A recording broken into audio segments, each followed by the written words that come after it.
Hey everyone, are you ready for a little adventure? Today, we're going to dive into some of the most important words in English, verbs, and we'll do it by following a day in the life of a boy named Rohan. So, let's jump right in. Okay, but before we meet Rohan, let me ask you something. What did you do today? Seriously, think about it. From the moment you opened your eyes this morning, what have you been up to? Well, for starters, I'm pretty sure you woke up, right? That's something you did. That's an action. And you probably ate some breakfast too. Maybe some yummy idli or a tasty paratha? See? Eating, that's another action you did. Or maybe you helped your parents with something before coming to school. So you woke up, you ate, you helped. All these words, these doing words, are super special. They actually have a name, and we're about to find out what it is as we follow our new friend, Rohan. All right, let's check in with Rohan and see what his morning looks like. We're going to see these action words everywhere. So check this out. First, Rohan wakes up. Then, his mother gives him some food. He eats his breakfast. And finally, he goes to school. Wow, look at all those actions. Wakes, gives, eats, goes. His morning is packed with them. And guess what? All of these amazing action words have a name. They're called verbs. A verb is simply a word that tells us about an action. You could even say it's the most important word, kind of like the superstar of the sentence. Just remember this, if a word shows an action, it's a verb. Okay, so our story with Rohan isn't over. He's at school now, in his classroom, and it looks like his teacher is about to explain something really cool about these verbs. So get this. Rohan is learning that verbs don't always work alone. Sometimes they're in a team.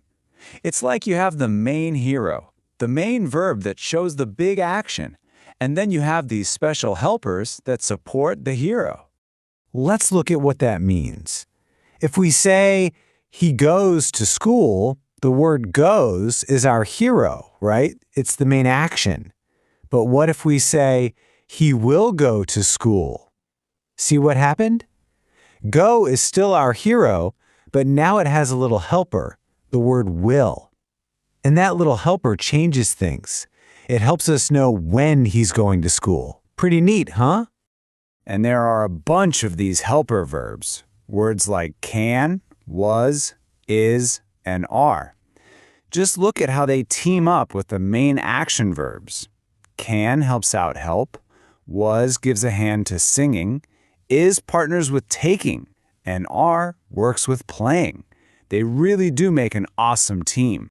All right, ding, ding, ding. The school bell rings, and you know what that means. It's time to play. Rohan's heading out to the playground, and, believe it or not, he's about to show us 2 more types of verbs. Okay, so imagine this. Rohan is on the playground, and Rohan kicks. Wait a minute. Kicks what? A ball? A stone? The sentence feels kind of unfinished, right? Like it's missing something. Ah, there we go. Rohan kicks the ball. Phew, that's much better. So some verbs, like kicks, are a little bit needy. They need a friend right after them to tell us what or who is getting the action, and we call that little friend an object. So this special kind of needy verb has a name. It's called a transitive verb. That just means it's a verb that needs an object, that friend, to make the whole idea complete. But hang on, not all verbs are like that. What if Rohan just... The sentence Rohan laughs makes total sense all on its own, doesn't it? It doesn't need a friend or an object after it. The verb laughs is totally independent. And yep, you guessed it, these independent verbs have a name too. They're called intransitive verbs. They're happy just the way they are and don't need an object to make sense. Okay, school's out for the day, and Rohan is back home telling his parents all about what he did. And this is where he learned something almost magical, that verbs can act like a time machine. So think about it. Some verbs are total rule followers. To make them travel back in time to yesterday, all you have to do is add ed at the end. We call these regular verbs. So today you help, but yesterday you helped. Today you play, but yesterday you played. Pretty simple, right? But then you have the rule breakers. These verbs are a little bit mischievous.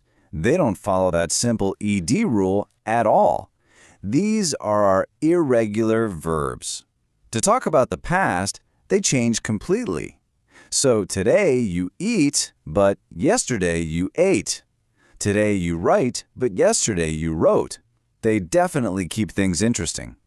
Wow, we have learned so much just by following Rohan around today. And now it's your turn to be the verb master.